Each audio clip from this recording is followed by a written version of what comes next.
ഛത്തീസ്ഗഡിൽ മാവോയിസ്റ്റ് ആക്രമണത്തിൽ വീരമൃത്യു വരിച്ച CRPF ജവാൻ വിഷ്ണുവിന്റെ മൃതദേഹം നാളെ പുലർച്ചെ നാട്ടിലെത്തിക്കും. തിരുവനന്തപുരം നന്ദിയോട് പൊട്ടൻചിറ സ്വദേശിയായ വിഷ്ണുവിന്റെ വിയോഗവാർത്ത നാടിനെ ആകെ കണ്ണീരിലാഴ്ത്തി.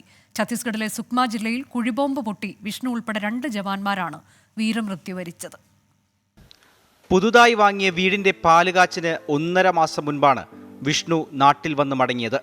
വിയോഗവാർത്ത ബന്ധുക്കൾക്കും നാട്ടുകാർക്കും വിശ്വസിക്കാൻ കഴിഞ്ഞില്ല.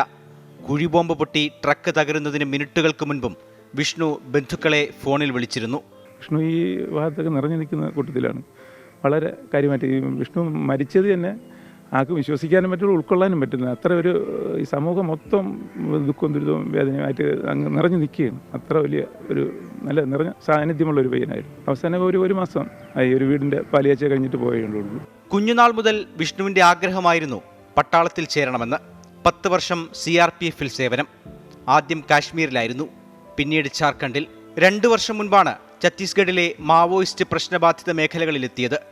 G. രഘുവരൻ അജിത ദമ്പതികളുടെ മകനാണ്.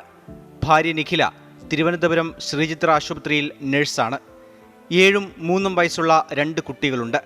നാളെ പുലർച്ചെ 1:30 തിരുവനന്തപുരം വിമാനത്താവളത്തിലെത്തിക്കുന്ന മൃതദേഹം പള്ളിപ്പുറം CRPF അധികൃതർ ഏറ്റുവാങ്ങും. രാവിലെ പൊതുദർശനം. പാലോടുള്ള പൊതുശ്മശാനത്തിലായിരിക്കും സംസ്കാരം. 24 തിരുവനന്തപുരം.